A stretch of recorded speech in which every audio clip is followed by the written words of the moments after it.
spinning back to the open side. Bete, lovely ball here for Samu, who's quick.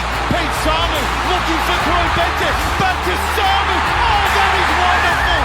That is wild. That is amazing from the Wallabies.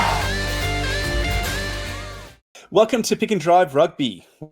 We are the People's Podcast, providing a platform for rugby lovers to come together and support the game that's played in heaven. Match reviews, player interviews, quality rugby chat that is consistent and positive. We do it all for you, our dear listeners. I'm your host, Ando. With me is Mitch, and tonight we have an action-packed episode on the New South Wales Waratahs. Well, let's start things off. Mitch, we had a cracking weekend, 3 days. You particularly had 3 days out at the Sydney Sevens. Summarise your experience in about one sentence, mate. One sentence. Cracking weekend. I'll say that. Yeah, good. Lots of rugby. A short and sharp sentence. Yeah, lots of rugby, mate. Did you find by the end that the matches were becoming a bit of a blur for you? Yes and no. I think there were so many of them, and particularly the lower sort of placings were a bit of a blur. And some of those games I sort of tended to not lose interest, but sort of drift out of focusing on them. But as the weekend wore on, the games got bigger and better. So particularly the cup finals and the quarterfinals and the semifinals, those games were really good. They were really exciting. Yeah, definitely. Well, we're going to talk more about that in a little bit, but why don't we run through the what we're doing in the episode today. So to begin with, you're going to be listening to this maybe on a Wednesday, Thursday, or Friday this week. On Monday, we released an exclusive interview with the Waratahs assistant coach Jason Gilmore. So I had a really good chat, about half an hour long with him, where he gave a lot of excellent insight into the Waratahs, reflections on 2022 season, and hopes and kind of aspirations and insight into their preparations and desires for 2023. So go and check that out. Wherever you get your podcast from, it's all there. Now, for tonight, we are going to be doing a Who Am I segment very soon, where I'm going to be getting Mitch to basically figure out who it is that I'm giving him some hints to, and you get to play along at home, in the car, at work, wherever you are. If you can get it before Mitch, you need to tweet at us or respond to us on Facebook or Instagram and just tell Mitch that you're better than him, okay? So make sure you do that. Make sure you do that. And if you don't get in there faster than him, don't say anything. All right. And after we've done that, are we going to do the answer at the end of the pod, or will they find out the answer in the segment? They'll find out the answer in a segment. So okay, cool. It'll be who am I, and you've got to say it out loud as quickly as you can, based upon the information that I drip feed to you. And then by the end, if you don't get it, I'll give you the answer. Okay. Cool. So There's that. We'll then do a quick Sydney Sevens recap, because Mitch went Friday, Saturday, Sunday for the Sevens competition that was on in Sydney at Allianz Stadium this weekend. I was only able to make it on a Sunday. We'll then show a few videos and chat a little bit about Eddie Jones's 40-minute presser that occurred today on Tuesday this week. So that'll be great to check out before we dive deep into the Waratahs preview for 2023. So Mitch, is there anything else that we need to cover, or are you happy if we jump into the Who Am I? Let's get into it. I'm excited.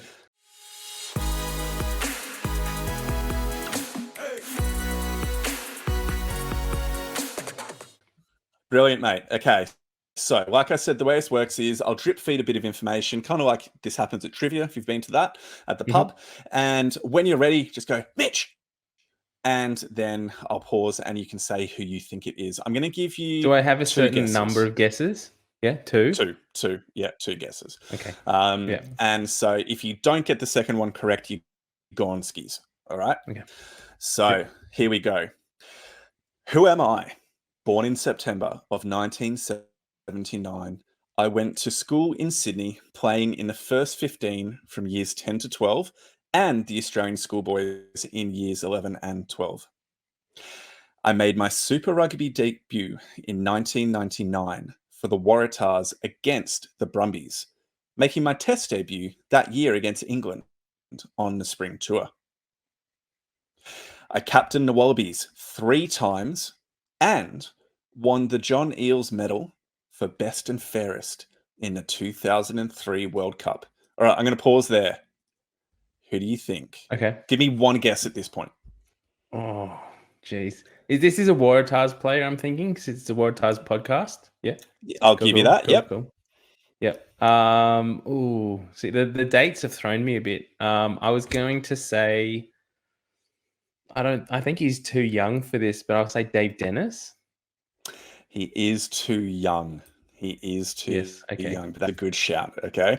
So think a little bit older. So if he was born in 1979, he'd be about 40, 30 plus 20. Okay.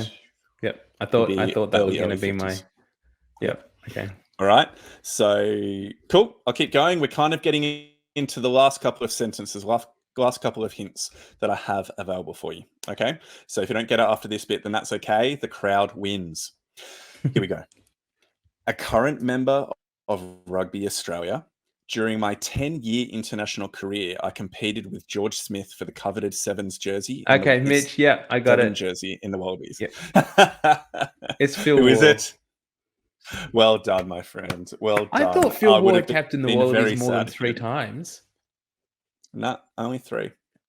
Wow. Okay. Yeah. Well, because I know he was the Waratahs captain for a long, long time. Oh, yeah. Yeah, correct.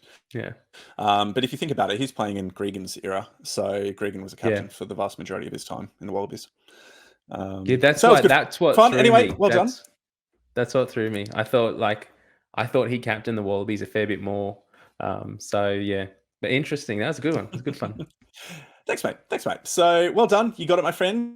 And for now, we can jump on into the Sydney Sevens competition. So, like I said, we were both able to head out there for the weekend. Our experience was a little bit different from the punter because we were trying to put a little bit of media out there, particularly doing a few videos of post-match interviews with players and coaches. So well done to Mitch, and particularly his brother Tim as well, who came out on the Saturday to help us out. So thanks, Tim.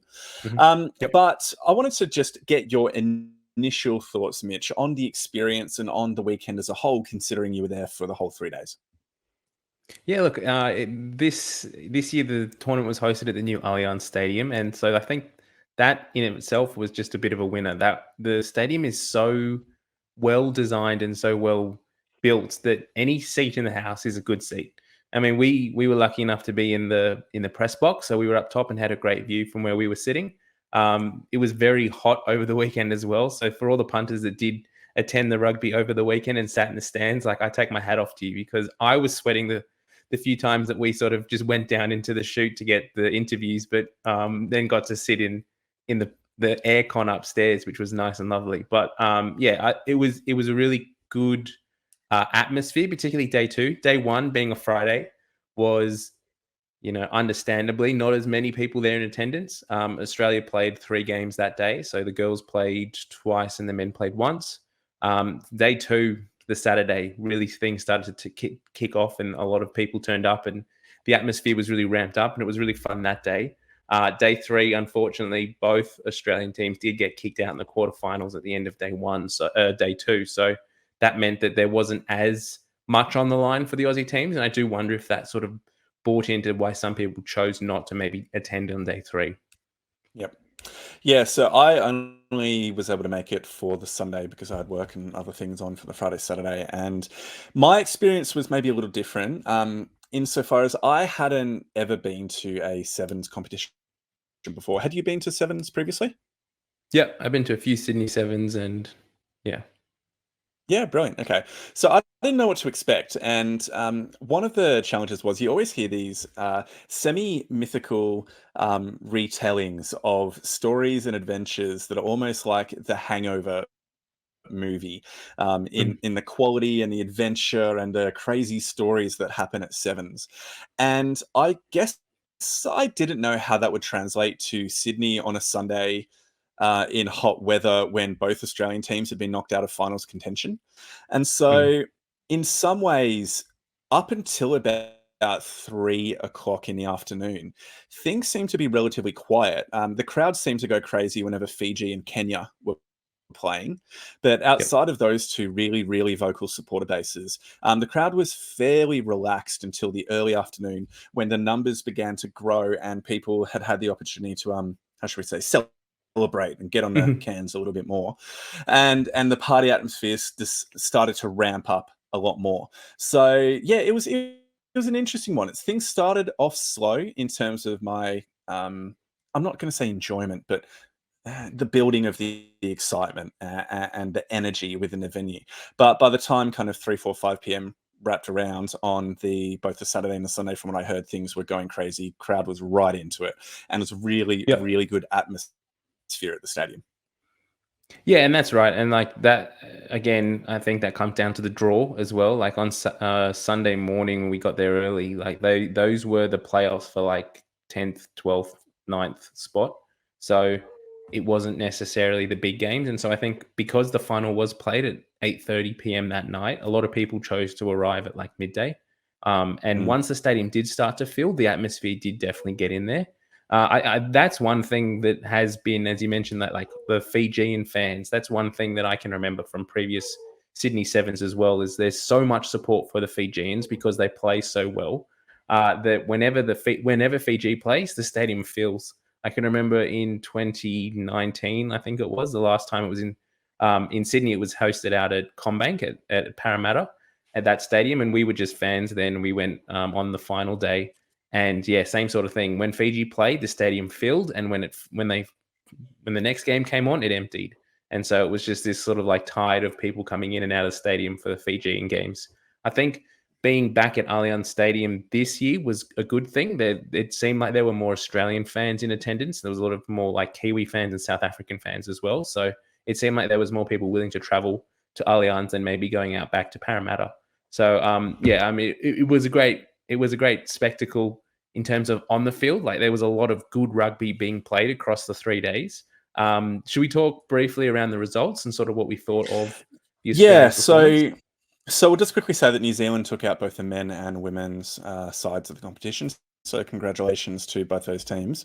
Both the men and the women for the Aussie Sevens would have been really disappointed with the results across the whole of the weekend. The pool stages were solid with each team. With the women winning all 3 games, did the men win 2, lose 1, or did they win all 3? No, lost. They won all 3. They lost both teams. So both men's and women won their pool games and then lost their quarterfinals.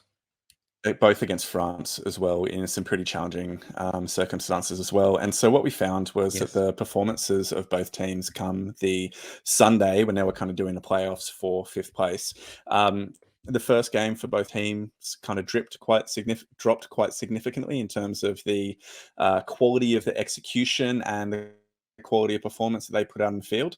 And then the second match for the Wallaroos not the Wallaroos, the women against the Great Britain team, they dominated and performed really, really well within that match, which is fantastic. Charlotte Caslick, I believe, came the top ever try scorer in women's Sevens Aussie history, which is fantastic. So well done, Charlotte. You're an absolute hero and legend of the game. And hopefully there'll be many, many more with her re-signing on for another few years as well for Aussie rugby. But then the men obviously went down quite significantly, 25-10 or something along those lines against Samoa in their final game, 24-10 in their final game, which ended with a bit of controversy with a red card and yellow card, with a bit of a fracas that happened right at the end of the game. Fisticuffs thrown. Yeah.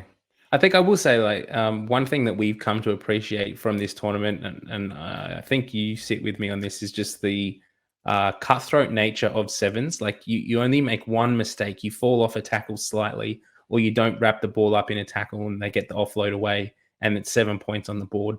And it can only take one try to, like, a lot of these games are really tight. It only takes one try to concede and not be able to get your hands back on the ball for a long period of time.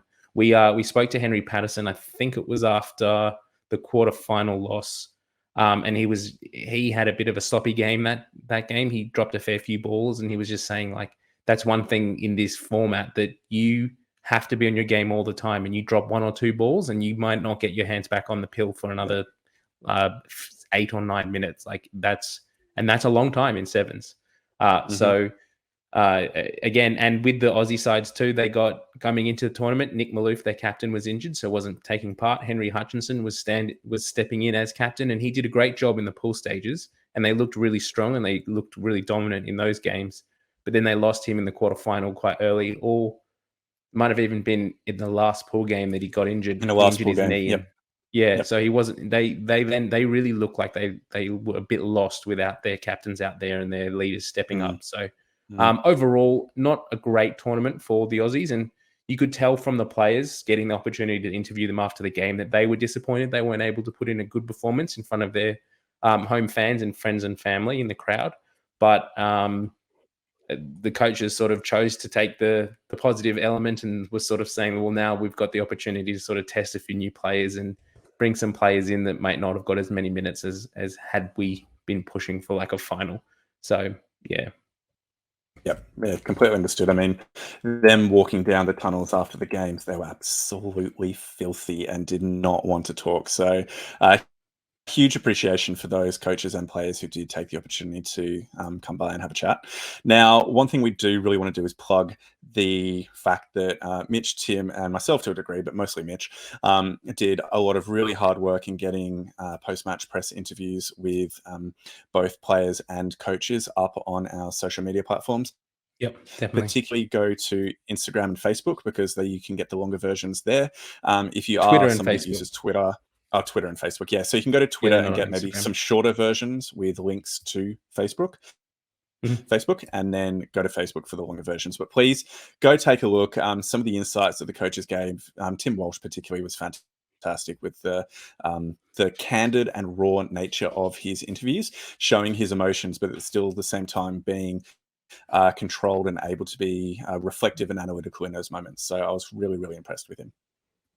Yeah, so yeah, do go and have a look at those, and I might get around to it at some point over the weekend. I might try and put together a highlights clip for YouTube as well. So do check out YouTube, and you might be able to see a few highlights, maybe some of just interviews with the players. So we've got interviews with both players and coaches. So yeah, do get amongst that and have a look, because it's a rare bit of insight that we don't always get as fans, being able to hear from the players straight after games. And the variety of players. We often hear from the captains, but we don't necessarily hear from the rest of the players and the coaches. So it was a good little bit of insight there into kind of the background of Sevens. Yep, brilliant. Well, mate, with that done, why don't we jump on into the Eddie Jones presser and you take over the reins, my friend? Yeah, so I just need to get this tab back up because it's playing around. Yeah, here we go. So let's so for those who weren't aware, Eddie Jones did his first official media presentation today, this morning, Tuesday morning, where he did it. It goes for 48 minutes. So we might send a link out on our socials, or if you just Google Eddie Jones interview, it should come up on YouTube social as well. media. Yeah, 48 minutes. It's really in depth. There is a lot of things that he says there, but we've got we've cut a few clips together of some of the things that we think are significant and what it sort of gives it insight into what Eddie's going to bring as well as his coach. So let's have a look at that. You've had a lot of people saying welcome home, but when you walk in here, does it actually really feel like home? Yeah, no, it definitely does. You know, we just Mark and Glenn and Gary and I were talking out there, and we've got the fourth fella, a red-headed one, Greg, who played on the wing, who could play a bit. You know, we left here in 1977, and to come back here now, it's pretty special. Good feeling. Yeah, no, it is. It's quite emotional. Now, I just wanted to highlight that clip, particularly for Wallabies fans, that it's very rare to see a bit of an emotional Eddie Jones. We come to expect him to be that border of tears. Yeah, hard-nosed coach who's not afraid to make fun at journos, and there is a lot of making fun of journos in this interview. So if you are after some of Eddie Jones's zinging one-liners, do give that a watch, because he's got some absolute howlers in there. But one thing I wanted to say as a Wallabies fan, that passion that he shows and the emotion that he was nearly brought to tears just by being back as a Wallabies coach goes to show that this is more than just an appointment for Eddie. This is more than just another chance at coaching an international team. He has something to prove here, and this is a really exciting thing for Australian fans, and something different than maybe if he was coaching, you know, the USA or Georgia or some of the other options that were sort of talked about. Did you have anything you wanted to say around that, or should we move on to the next clip? No, I think it also, just adding on to that, the special nature of that moment that I think added to the emotions for Eddie were the fact that, I mean, that's a school that he's grown up with, playing alongside his best mates, including the Ellas, and the opportunity to kind of come back to where his whole career and life trajectory began would have been really, really moving and significant for him. And so it was just really nice to see. I mean, there's a part of me that is cynical about it all being a PR stunt and the like, them heading back to Madrigal High. But at the same time, two things can be true at the one time. Like, it can be good Mhm. PR, but also be really meaningful at the same time. So That's yeah, right. good on And him, I think he and keen showed to that, see didn't him. he? Yep, definitely keen to see him take that emotions forward. All right, let's move into the next Because clip. we're not short of talented players here. There's plenty of talented players. But talent doesn't win World Cups. What wins World Cups and wins the hearts of people are teams that play with that same spirit the Ellas had, about being aggressive, playing with a certain panache. That doesn't mean you run with the ball all the time, because kicking can be as artistic as running the ball. But we want to play with a certain panache. We want to play tough. So at the end of games, when those tight games, you win those tight games by 1 or 2 points, and that's the traditional Australian digger spirit. We want that in the team, and that's the opportunity for this group of players this year. You know, What role can the rugby community play? How can they get involved in being part of the journey to not only this World Cup, but the next one? Yeah, well, I think there's a couple of things. Firstly, I reckon we've got to draw a line in the sand of where we've been and work out where we want to go and have that picture in our head, and I've just told you the sort of side we want to be. And then everyone needs to roll their sleeves up. So if you're cooking sausages down at Willoughby number 8s, or you're thinking about getting a stand subscription, do it. We need people to want to support rugby. You know, ideally, imagine the first round of Super Rugby and we've got record crowds at every game. You know, what sort of message does that send to the rugby community about Australian rugby being revitalised again? But we can't do it by ourselves. The team will do their bit, but we need everyone in the rugby community to find a bit more. And they can. And there's plenty of people who love rugby when the Wallabies win. So we've got to win, but we need them to maybe help start it a little bit more. So we need everyone to do their bit in rugby. Yeah, no, I wanted to throw that little clip in the end there because, I mean, we've been, first of all, get involved. That's our hashtag. So you're Oh, welcome for yeah. taking that, Nick. But just it lights your heart up a bit, doesn't it? It's the warm and fuzzy of what is coming. That there is a new generation of rugby. There's a lot to be looking forward to as Wallabies fans, and what Eddie highlights there is, I think, different to something that we've really heard of from coaches in the past, particularly Wallabies coaches in the last era. No disrespect to Dave or to Checker or any of the previous coaches we've had, but you don't necessarily hear what he's saying there, that it doesn't just take talent to win World Cups. It takes passion and some of the things that Eddie Jones, and gives us an insight into what Eddie Jones is actually going to start doing, building that culture and building a team that is not necessarily just the best athletes that are available in Australian rugby or around the world, but that he's going to instill a passion in them that they need and will light that fire for them to succeed at the top of the game. Yeah, look, it's really good messaging because they're using the chronology of the next few years of the World Cup in 2023. Sorry, my dog is just going crazy right now for anybody that's watching this. So that's why I've had to keep like ducking away. He's right here if people want to say hello. Hello.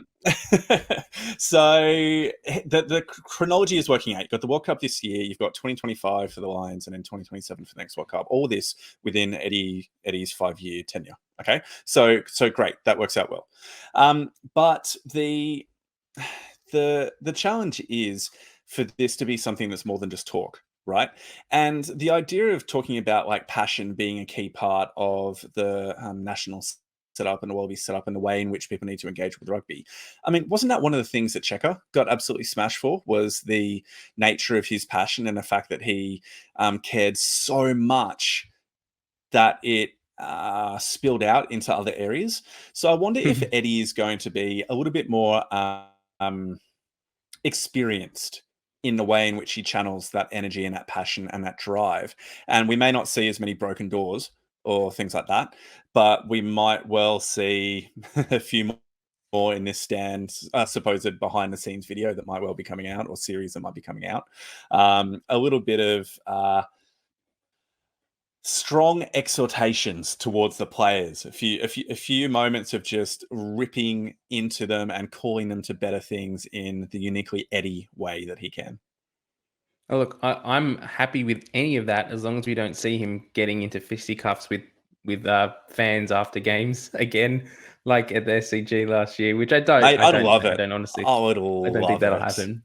I mean, I would love would- it if some Kiwi, we lose the Bledisloe by a point or two, and some Kiwi fan gives it to him, and he just turns around and goes at him. I mean, that's the kind of passion we need as a Wallabies supporter, just someone to stand up for us. But no, one of the things that I just wanted to sort of highlight through that video too is like the call out to the community, and that not we what we can do as rugby fans to help support the Wallabies through this. And again, it's why we do this podcast. We love this sport so much. We want to see the Wallabies do well.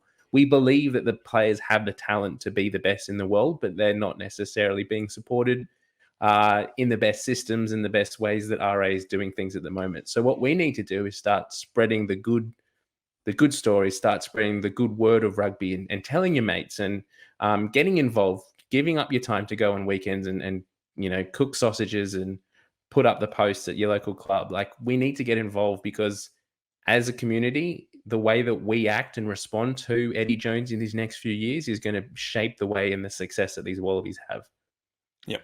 Yeah. One of my big fears, though, is have you noticed that the messaging or the taglines have changed recently? That it's not about doing well at the World Cup; it's about winning the World Cup.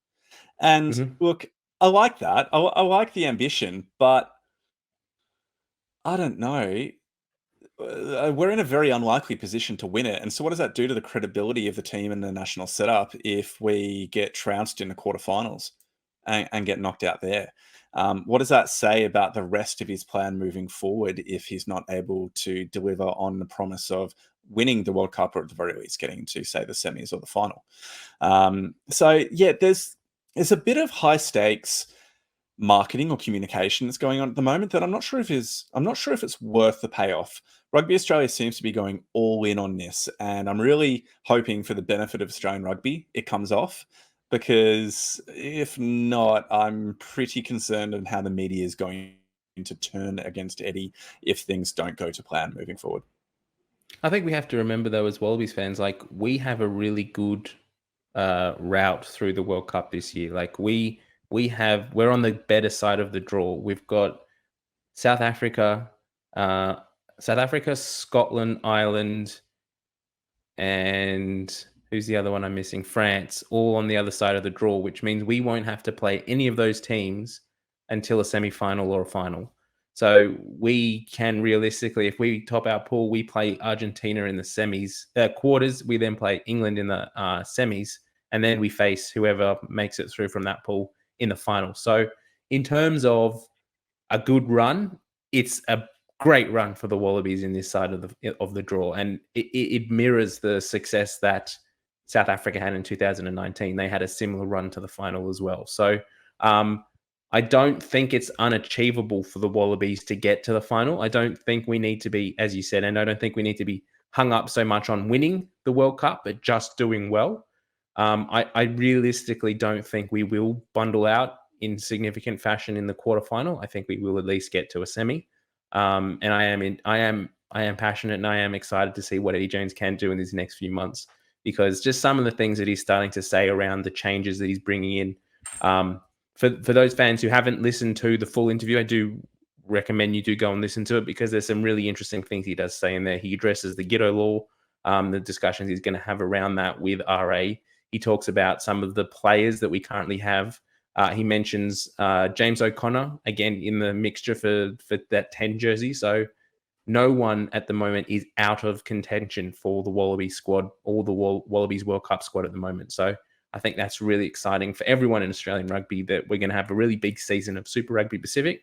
Everyone's going to put their hand up, and he's going to have so many options to choose from. Yeah, definitely. And the final thing I'll say is he also spoke about the nature of his Wallaroos role and also the assistant coaches for the Wallabies as well. So in terms of Wallaroos, he was basically saying that his role is definitely not replacing Jay Dragoning as a coach. It is an oversight role and making sure that the women are provided with as much of these support and high performance requirements that they require, and being able to increase the quality of the program as much as possible over the coming kind of months and years. And then in terms of the assistant coaches, I mean, this is only his third day in Australia. So he is going to be meeting with the incumbent assistant coaches, particularly Laurie Fisher, Petrus Duplessis, and oh Dan my God, McKellar. mental blank. Dan McKellar, thank McKellar. you, Brumbies coach. Yep. So Dan McKellar over the coming days and talking about them, learning from them, hearing from them, and chatting about options moving forward. Yep. So that Cool. was a priority for him. Fantastic. Well, let's stop talking about Wallabies. Let's talk about the best team in the whole damn world, the New South Wales Waratahs. So for those who are tuning in and have skipped the dribble at the beginning, this is our New South Wales Waratahs preview for 2023. As we said at the top, and if you are tuning to this a little bit, we have had our interview with Jason Gilmore come out on Monday. So do go and give that a listen. I listened to that today for the first time after editing it. It was a good listen. Well done, Ando. Great interview, lots of insight. So for Waratahs fans, definitely get involved in that one. And yeah, let's get into it. So we'll start on the 2022 season for the Waratahs, a marked improvement from their 2020 and 2021 seasons. They finished in 6th place. They did make the finals. They had 8 wins along the season with 6 losses. They ended up playing the Chiefs in Hamilton for is it technically a quarterfinal? I don't know what the sort of structure of Super Rugby Pacific is called, quarterfinal. Weren't able to get the Chockies there, so they did sort of bundle out in that first round, but they did what we were kind of expecting of them in 2022 by at least getting to the finals. So some key games along the way of the season. We've got down here, particularly that round, I can't see, what is that, round 11? Yep, round 11. Little thing here. Here we go. Round 11 against the Crusaders. Where they beat them at home in Leichhardt Oval, which was fantastic. We were both there. And then we've also got the round 14 defeat of the Highlanders in Dunedin. That was also another great performance by the Waratahs. Ando, if we start on, I guess, the season in general for 2022 for the Waratahs, what were your key takeaways, or what sort of jumps to mind when you sort of think of last year? Yeah, look, the key moment within that entire season was a win over the Crusaders at Leichhardt. I mean, being there in absolutely pouring rain, you and I just getting drenched the entire game, with the hill nearly being packed and the crowd just going absolutely wild as the Waratahs brought the game home. Had an incredible start in the first half and managed to just withstand an expected Crusaders comeback that never really seemed to eventuate in full force. The Waratahs were absolutely brilliant, and so that was just an incredible way to kickstart a bit more buzz about the Waratahs season up to that point. Because coming in after the 2021 season, there were very few expectations on the Tars for last year, and so for them to get 8 wins, place 6th, and get into the quarterfinals was pretty good. Pretty darn good considering all that they'd been through the previous year and some of the challenges that they had and still have in their roster moving forward. So they still struggled against some of the more physical teams and against particularly, obviously, the Chiefs once they got to the quarterfinal. But overall, it was a really positive season with a lot to build on moving forward. Yeah, and one of the other highlights I had for the season was that defeat of the Highlanders in round 14. We weren't sure how they would going across into New Zealand to play a team away from home. They had gone over previously and played Moana Pacifica a few weeks before that and didn't have a great game. Really, the Moana guys nearly actually got the victory there, and so they did get it in the end, but there were question marks around it. It was a few years since they had been able to travel due to COVID. It was really pleasing to see the boys put in a really strong performance against the Highlanders. And I think from memory, that was the game that Ned Hannigan first came back and he was just absolutely ripping in and putting in big hits left, right, and center. So sort of started his recall into Wallabies duties for 2022 and 2023, which was great to see. Now, if we sort of think about the key takeaways from the season, what do you think of, Ando? Key takeaways is that we still lack the physicality to be able to play in tight against some of the bigger teams. That was something that Jason Gilmore highlighted as one of the areas for improvement from 2022 moving forward into this year's competition. So that's really significant. Also, we don't and we didn't have strong locking stocks that were established, experienced Super Rugby level locks.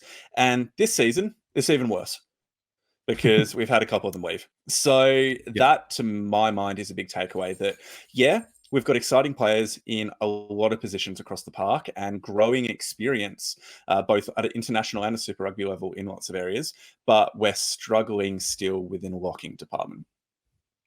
Yeah, and one of the things that I sort of noticed from the Waratahs last year is that they definitely did grow into their season. Like the first few games, they played well and they played against the Aussie sides, but it was only when they came up against the Kiwi sides in the second half from Super Round on that they really started to kind of gel, and some of the big players started to stand up. We saw some big performances from Dylan Peach, Tane Edmed, Ben Donaldson. So Will Harrison also good season, but he did end up getting that injury in the sort of the end of the season, and which has affected his sort of ability to progress with the Australia program and go across and play Australia A.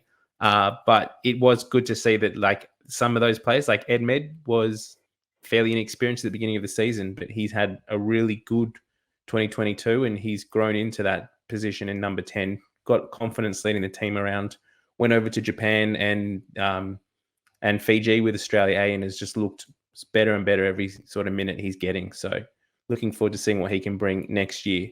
Let's get into the squad for 2023. I might run through the forwards and I'll get you to do the backs, Ando. So in the props, we've got Angus Bell, Tian Takapulu, Tetra Faulkner, Harry Johnson-Holmes, Tom Lambert, and Archer Holtz.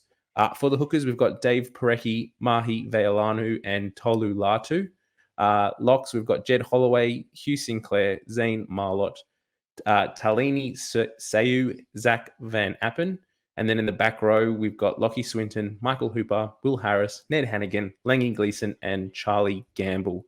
Now, if you had to pick out one name, doesn't have to be a new player, but one name that you're really excited to see play in 2023 for the forwards in the Waratahs, who jumps to mind? Look, for me, it's Angus Bell. Angus Bell is somebody who spent a large part of the last year's season injured, both for the Waratahs and for the Wallabies. And so I'm really excited to see him. He's back running, he's back training with the team as of recently, and there was Instagram post today about it actually.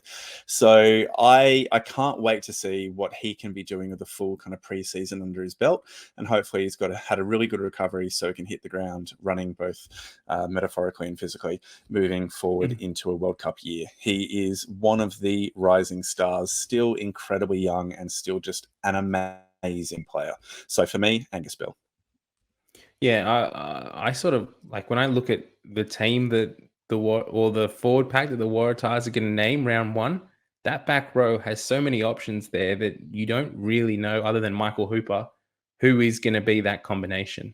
Now, we've got Langy Gleeson, we've got Will Harris, Lockie Swinton had a year off last year after picking up that injury, so he's going to come in firing this year. And from what we've heard, he's had a really big off season, so he's going to be fit. He's fitter, he's stronger. He's going to be really raring to go and to sort of put himself back into Wallabies contention. I'm really excited to see what Langy Gleeson can bring.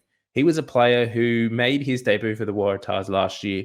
I think from memory, he got his first shot against the Reds in round 4 or 5. Picked out a shoot shield, bit of a development player, but picked up some big minutes for the Waratahs later in the year, and then went across like Edmed went across with Australia A over to Fiji and had some big minutes there. And he's really looking stronger and more sort of capable as a player the more minutes that he gets at this level. And I'm really excited to see if he can, with Will Harris, that combination, or the competition between both of those players, they can push each other and really see how they can grow moving in 2023. Yep, definitely. It's an interesting one now because people have been putting big raps on Gleeson ever since his Australia A and then Wallabies involvement. But I mean, the truth of it is that he's only got 8 Super Rugby caps, whereas Will Harris has 28. And so I think we need to also remember that what often happens with younger players is that they have a breakout season where they hit the ground and their bodies are able to go through a short, sharp burst of intensity, but then they can struggle to match it up or back it up for the second season for the full length of an entire Super Rugby and international season. So I'm hoping that Langy can bring it in 2023. But it wouldn't surprise me if Will Harris is the one that actually is more of is performing at a better level than Langy Gleeson this year, simply because he's a bit more experienced. Jason Gilmore was talking up how he's put on a few more kilos and is carrying the weight really, really well. So he's got more of a frame to him too. And people forget that Will Harris was body good in Australia A as well. Yep. It's not as though Langy Gleeson was heads and shoulders above Harris. They were pretty darn close. So for me, I'm actually picking Will Harris to be someone that might get a few more minutes of Langy Gleeson at number 8 for the Waratahs. Yep, definitely. Another player that's going to have big involvements for the Waratahs this year is Charlie Gamble, and that's purely because from some point in February, he's eligible for the Wallabies. And so he's going to be putting his name up there to be selected for the World Cup later this year, or just selected for any Wallaby squad. And I mean, there's so many quality options in back row in Australia at the moment, but some of the things that he did in 2022 were just outstanding. And players like Fraser McWright, who else do we have jumps to mind? No one else at the moment, but a player like Fraser McWright. Pete Samu. Yeah, Pete Samu as well, but I'm thinking maybe that third level down. Pete Samu and Michael Hooper are kind of the two at the moment, but that third spot is currently where Charlie Gamble's pushing heavily and knocking on that door. So I expect a big season from him. Bit of a controversial signing this year. Tolu Latu back for the Waratahs in 2023 and potentially the Wallabies. What are your thoughts around that? Yeah, look, I'm not sold on it. I generally struggle with bringing like the bad boys home and trusting in redemption stories because I don't know, I'm cynical and it doesn't always work. But at the same time, I love a redemption story if it works out. So I'm a bit conflicted there. So I guess for this one, we have to be trusting in the growing maturity of an older player as they progress and get to near the end of their career. Not saying that Tolu Latu is like right at the end, but he's definitely not the spring chicken anymore. But also trusting in Darren Coleman and the Waratahs coaching staff that they would have done their due diligence and spoken with Tolu Latu at length in terms of the expectations for him on and off the pitch. And what he does bring is just a really seasoned campaigning head to a team that definitely needs it, because Latu's got 59 Super Rugby caps, an additional 54 European games. He's got 21 Wallabies caps. He's one of the most experienced players in the Waratahs setup, and that experience is vital when he's got a really pretty young and inexperienced front three that he'll be playing amongst. There are some good players, but his experience will be really vital there. I mean, he's also one of the most experienced hookers we have in Australian rugby at the moment. Yeah. He's got double the Wallabies caps that Parecki does, and double the Super Rugby caps as well. They're pretty much equal in European involvement. So, just shows how experienced Latu actually is for all of his challenges that he's faced off the field and the faults that he has in terms of some of the brain-dead play that he does at times. He is a vastly experienced player who keeps getting picked by different high-quality teams. So it demonstrates that coaches who know a lot more about the game of rugby than you and I see a lot of value within him. I really hope that he can get back to that 2019 form. Like, he was a menace for opposition teams in that World Cup. Like, he was running around getting pilfers, just an absolute beast around the ruck. So if we can get his on-ball presence back, and if he can throw a line out straight, then he's ahead of a number of hookers in Australian rugby at the moment. So that's really exciting. Now, one area of potential weakness that we've highlighted for the Waratahs this year is their depth in locks. Now, one thing that is interesting to note is that Jed Holloway played most of last year for the Waratahs and also for the Wallabies at 6. So the fact that we've named him as a lock this year is really interesting. And I do wonder how many games he will end up staying as a lock. Should Dave Rennie have still been in charge? I think Dave Rennie preferred him as a 6, as a back row option. And I will be interesting to see whether Eddie Jones has anything to say on that, whether he's okay to see him play in the locks for the Waratahs and sort of fill that gap that's currently there, or he would prefer to play him at 6 in the back row. What are your thoughts around that? Yeah, for me, I think that Jed Holloway was always going to be playing a lock for the Waratahs. When I spoke to Jason Gilmore, he gave absolutely no indication that the swap to the locking stocks for Holloway was something that was new now that Rennie was out of the picture and he could the Waratahs could finally do what they wanted to. He said, yeah, he's playing lock this year. So that's an interesting one. It comes from the fact that the team lost Jeff Cridge, Max Douglas, and Jeremy Williams, all 3 of them locks. Cridge to Bayonne, Douglas back to Manly, and Williams over to the Western Force. So those 3 were. I don't think they lost Cridge to Manly. I'll just put Douglas to Manly. Oh, Douglas. They didn't lose him to Manly. They chose not to. Well, they let go of him. Sorry. Yeah, that's fair enough. Fair statement. So look, I think that he's there out of necessity. I mean, the team has brought in Zane Marolt and Zach Von Appen, who both have no Super Rugby international experience whatsoever. They brought in Teleni Siu, who's been with the Chiefs for 44 Super Rugby matches. He's got 3 international caps for Samoa, and he's played a bit over in the Japan League One as well. So he is quite experienced, but then again, he's one of those kind of like 6 locks hybrids, kind of like Holloway is. Yeah. It's not as though he's an out and out lock. So all that says to me is that if we have Siu or Holloway go down with a somewhat significant injury for a period of time, that's pretty concerning. And it's a pretty big worry for our team moving forward because, I mean, the other players are either super inexperienced or makeshift locks, because Hugh Sinclair can deputise there, but he's really kind of a 6 as well. And same with Ned Hannigan. Hannigan doesn't want to be a lock, but he will play there if he has to. He'd much rather be a 6 or an 8. So it just shows that is a clear area of weakness within the Waratahs setup. And is something that they'll need to just be aware of and try and manage the players and the growth and experience moving forward throughout the season. No, definitely. Now, I think we've spoken about the piggies a little bit too long. Let's move across to the backs, and I'll get you to run through these ones, Ando. Brilliant. So we've got the scrum halves being Jake Gordon, Harrison Goddard, and Teddy Wilson. Fly halves, Will Harrison, Tane Edmed, Ben Donaldson, and Jack Bowen. Centres, Joey Walton, Lalakai Feketi, Izzy Parisi, and Masisi Tuipulotu. And outside backs are Mark Nwangani Tawase, Kurtley Beale, not anymore, Dylan Peach, Namani Nadolo, Harry Wilson, Ben Dowling, and Max Jorgensen. So by the way, we'd obviously created this. I guess Kurtley Beale technically is still in the Waratahs squad and is still on our next slide of the ins and outs, the signings and departures. I've got an asterisk next to him, but it didn't look right on this screen to put it on there. Now, there is an article that came out earlier this week by, I think, Georgina Robinson or Tom Decent, one on the Herald, saying that the Waratahs can't let go of Beale.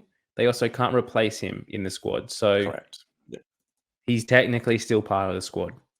Mm-hmm. He just won't play which is correct, because if he's proved to be innocent, then he deserves the chance to still be employed, which is completely fair enough. But if he is guilty of what he's been done, then it's also correct that he should not be playing in the interim period.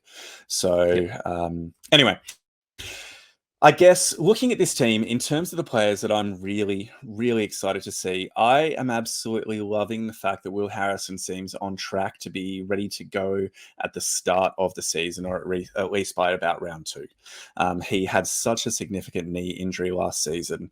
I absolutely love him as a player. I think it's so exciting and so energetic and brings a real spark into the attack whenever he's involved. I just love his enthusiasm. So I'm glad to see him on the road to recovery from that really serious injury. I think I've seen somewhere else, I don't know if it was where we got this squad list, but he's been named as a utility back this year for the Waratahs. So we've got him listed there as a fly half, but I wouldn't be surprised to see him, and Ben Donaldson for that matter, potentially play fullback that whole Curtly Beale situation that's arisen has now opened up that fullback position, and there's a bit of a hole there realistically. There's talks that they're going to try and boost Max Jorgensen out of the development squad that he's currently in and push him into the full squad, but they also can't do that with player numbers, squad numbers, and salary caps with still having Curtly Beale on the books. So that might mean that Will Harrison or Ben Donaldson does have to play fullback with Tane Edmed taking the 10 jersey. Yeah, so Will Harrison is essentially seen as a 10-15, Ben Donaldson as a 10-15, and Tane Edmed as a 10-12. So that means that you could realistically actually have all three of them on the field at the same time at 10, 12, and 15. So maybe Dono and Edmed at 10 and 12, and then Harrow at 15. And then have the other backs being maybe Lalakai Faghetti or Izzy Parisi at 13, then Nawaqanitawase and Peach, or maybe Nadolo at 11 and 14. So it's entirely possible. But one of the things I just want to point out is I know that we have... I'm just trying to think. How do I want to say this? No. Keep going. I'll come back to this point later. Keep going with what you were going to say. I don't know what I was going to say. I was listening to see what you were going to say. I'll have a look at Nemani Nadolo. Now, this is a massive signing in terms of just, I guess, Australian rugby. It's unfortunate that he isn't signing with us maybe 5 years ago when he was still eligible to play for the Wallabies. And being that he played for Fiji, I think 2 years ago, he still has to have that stand down, and realistically, he won't make it now. But a player of his ability, his experience, he's going to be massive for such a young squad in terms of relative experience of super and international caps. The ability of the players around him to learn from him and just hear his story, listen to hear where he's been and what he's done in world rugby is going to be such a privilege for these players. But I do struggle to sort of fit him into a 23. Now, when you've got players like Mark Nawaqanitawase, Dylan Peach, Harry Wilson, how do you fit Nadolo into that? Do you put him on the bench? I mean, it's risky to have an out-and-out winger as one of your bench spaces. And then in saying that, is he going to get a whole lot of minutes for the Waratahs this year? Yep. I think, look, to begin with, he's definitely above Harry Wilson, who's young and pretty untested. So in terms of the top three wing options, it's Nawaqanitawase, Peach, and Nadolo in no particular order. You can have a really good case for any of the three of those to be starting on either wing. Okay, so I think that's really important. Harry Wilson, I think Ben Wilson's Dowling, played and Max... some centre. That's why I threw him in there. Yeah. So Dowling and Jorgensen in particular, they're development players that I hardly see any time unless it's through injury, along with Jack Bowen and halves as well. So by the way, one thing we'll say, Joey Walton has recently had surgery for a bulging disc in his back, so he may not be available for the trials in the first part of the season, depending upon his return from that. That guy. So just be aware of that. He's so injury prone. It's so unfortunate for him because he has so much potential. Yeah. Yep, definitely. So hopefully you can have a uninjured run moving forward. But I think for the back line, if you're going to have Nadolo on a bench, what it requires is utility on the field.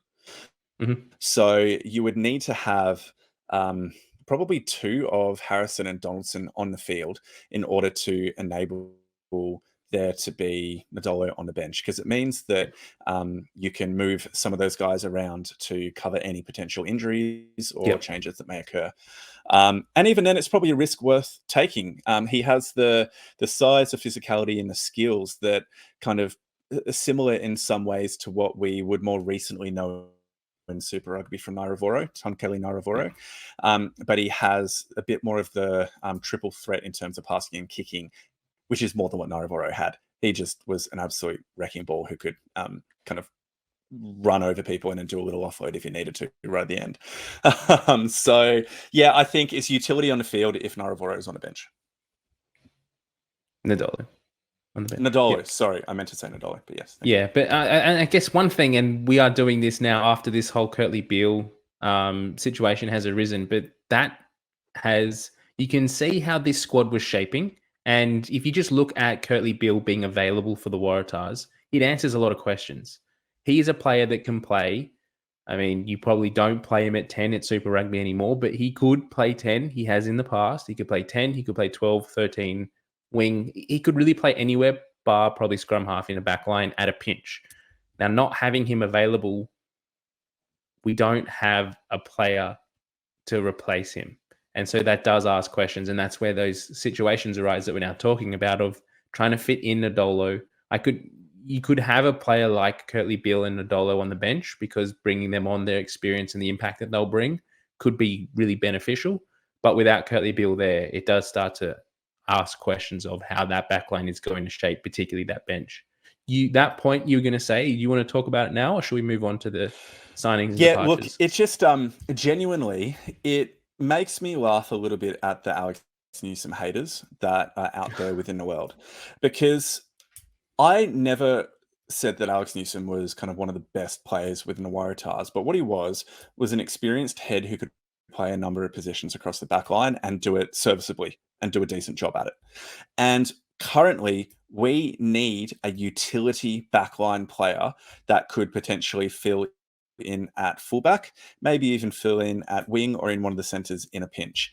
And Alex Newsom is that player was that player for the Waratahs and like still is that player. So I have no issues that he's gone. I think it's good for the development of other players within the squad that the opportunity has been freed up. But the amount of vitriol that guy received for his ability to fill in and be a decent serviceable player across multiple positions in a Super Rugby backline, I always thought was way too harsh. So, I mean, what we would give to have like an Alex Newsom available now to just fill in that 15 spot until some of the other players get more experience and get more opportunities, I think we need to be considering. Yep, but he's gone and he won't be coming back. So gone skis, but that's okay.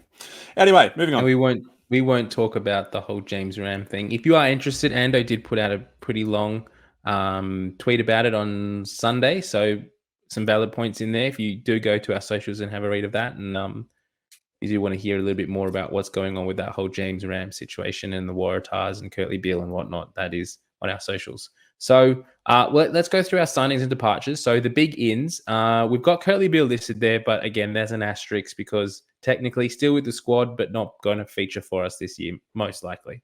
Tolu Latu, Tom Lambert, Namani Nadolo, Harrison Goddard, Talani Siu, Zach Van Appen, Zane Marlott, and Max Jorgensen. Now, before we go through the departures, is there any name there, out of all the names there, who are you most excited to see play this year?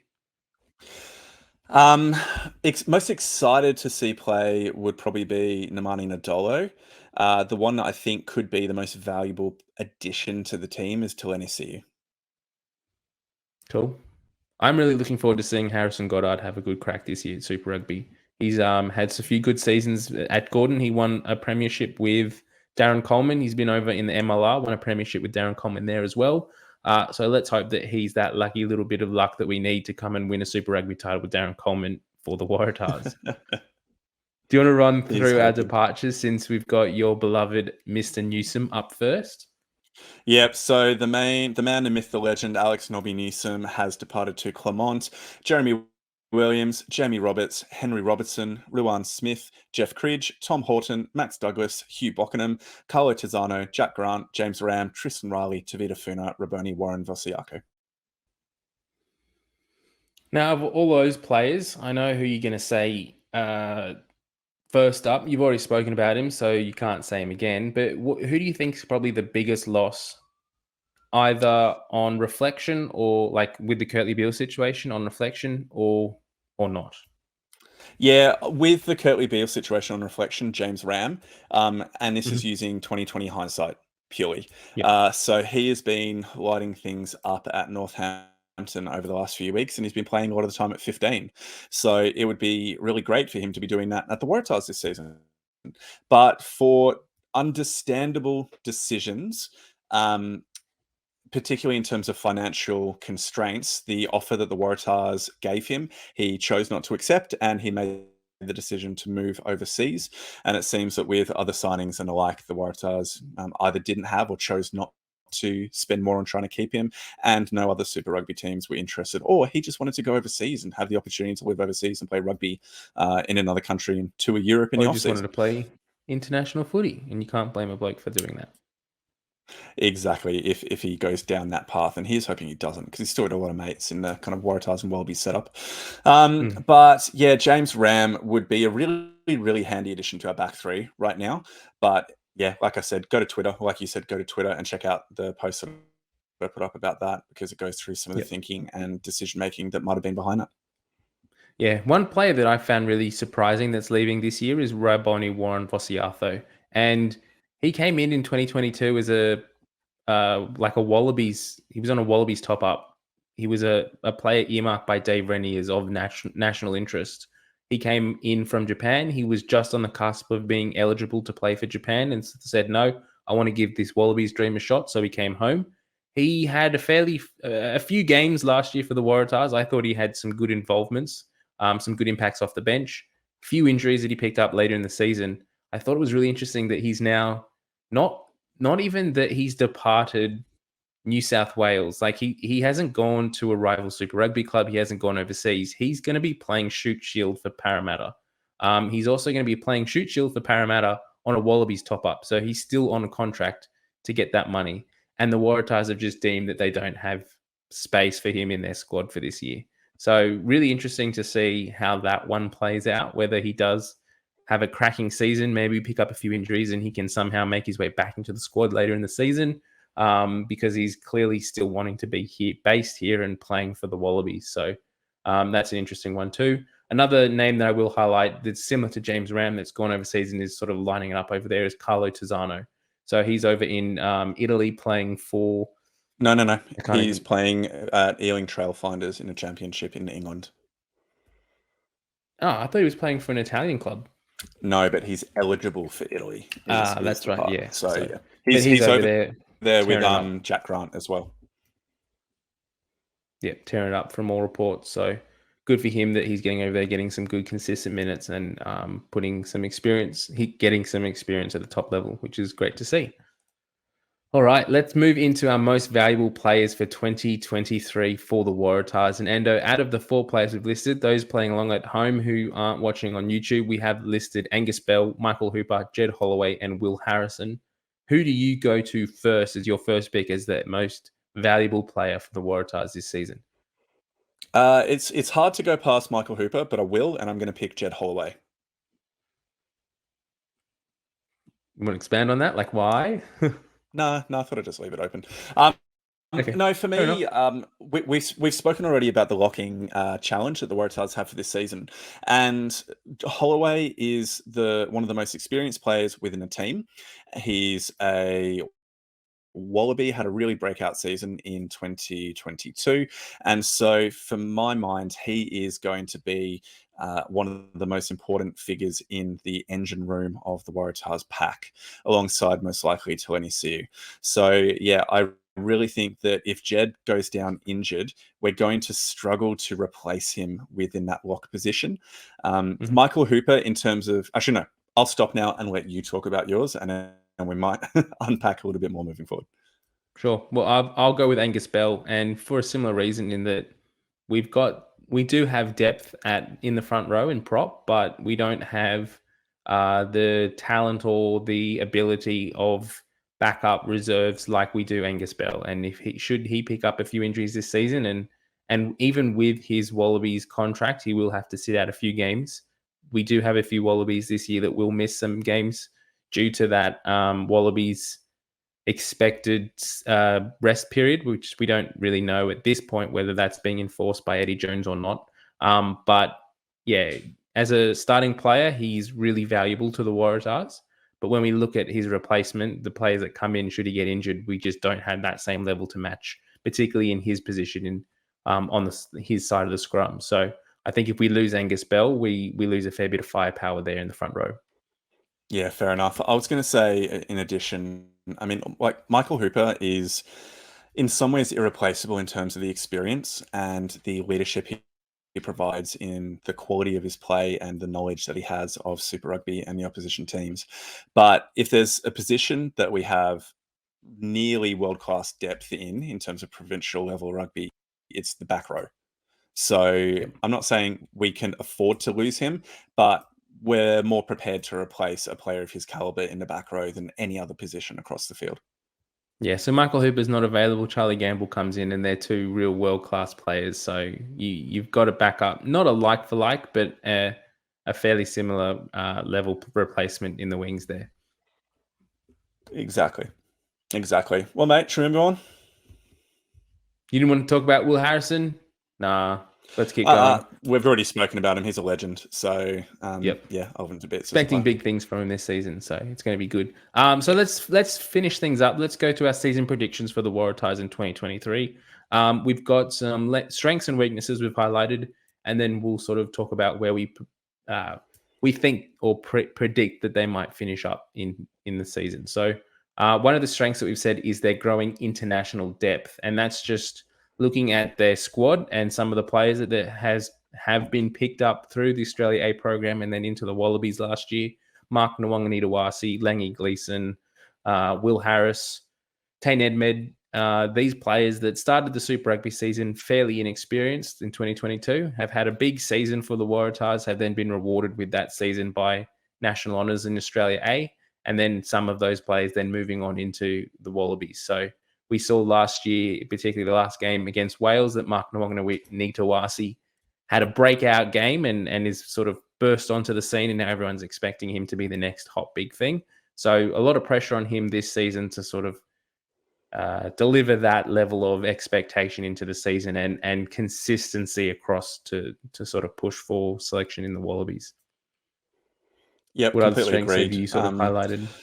For me, it's the opportunity that they have to build on their success of 2022. So they are a improving team in terms of the experience that you highlighted that the players had received in Pacific Nations Cup, Spring Tour, and alike.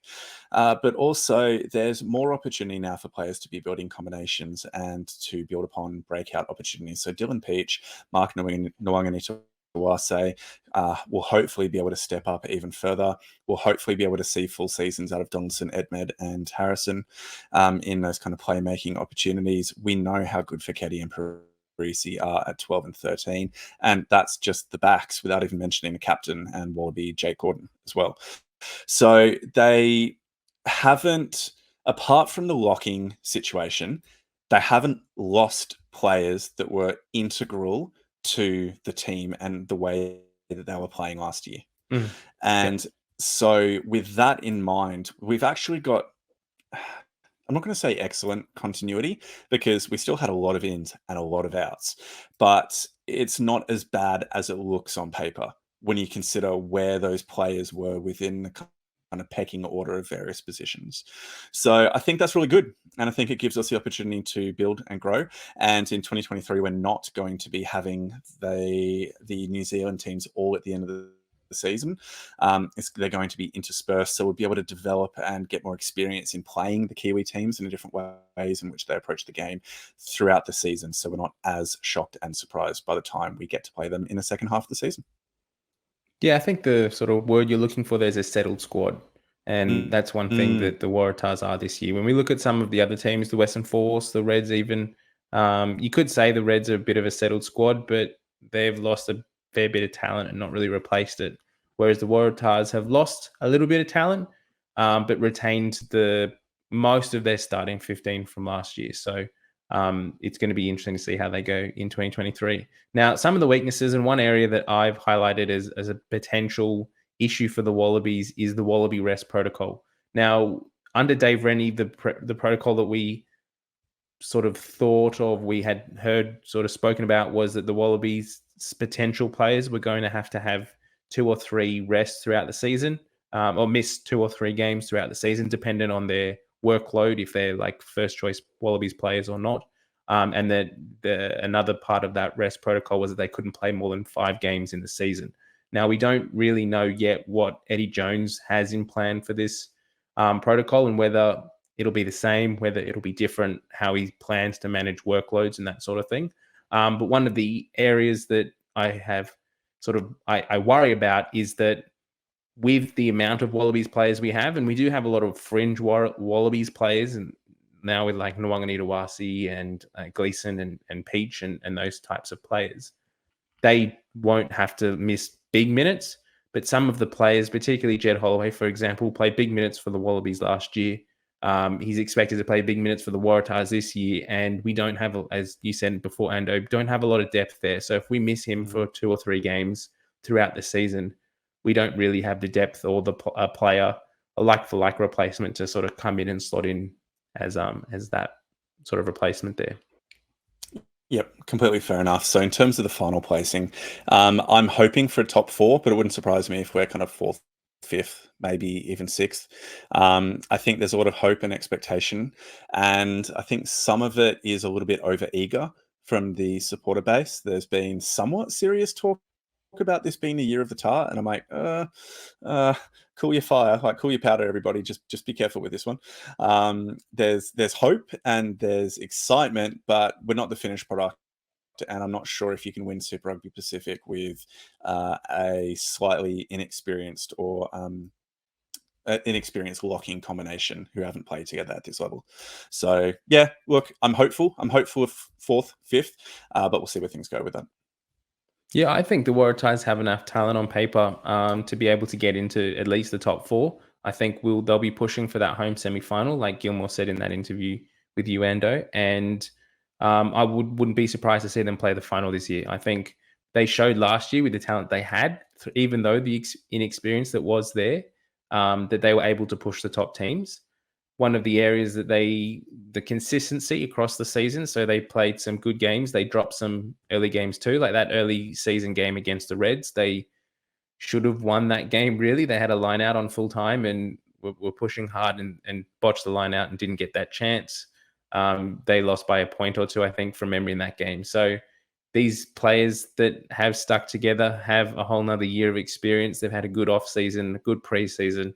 I think the expectations there, the fire is there by the fans. They're all getting excited. Back at Allianz, everyone's engaged again with the Waratahs. They want to go and see them do well. And I think this is a squad that has the potential to do that. And I think that they can sort of ride through the season and get up into there. So top 4 for me, and hopeful of making a final as well. Yep, fair call. Awesome. Well, that brings us to the end of our predictions for the Waratahs this year. If you are a loyal Waratahs fan like we are, do let us know what you think, where you predict the Waratahs to finish and why they're going to be in the final and take it out this year. Why? Tell us why this is the year of the tar.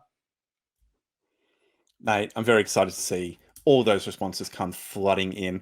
Mate, it's been an absolute pleasure being here with you, and very excited to see the opening game of the Waratahs kickoff at Allianz against the Brumbies. There's going to be a massive crowd there. Let's make sure that we pack out the stadium and get as many people there cheering on the Tars for what's going to be an amazing Super Rugby Pacific season.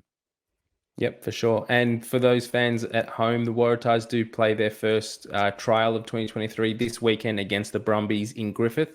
So if you are in the area, do get along there and support them. If you are not in that area, like most of us, I think it's going to be streamed. Not yet sure where. Maybe New South Wales Tar TV or something, I think it's called. Or Clutch TV has done it in the past, so they might be streaming again this year. But once we get some more information or lock up the final details, we will let everyone know on our socials. Very keen, mate. Well, it's been a pleasure. Thank you so much. And everybody, we'll catch you next week. Bye. Bye.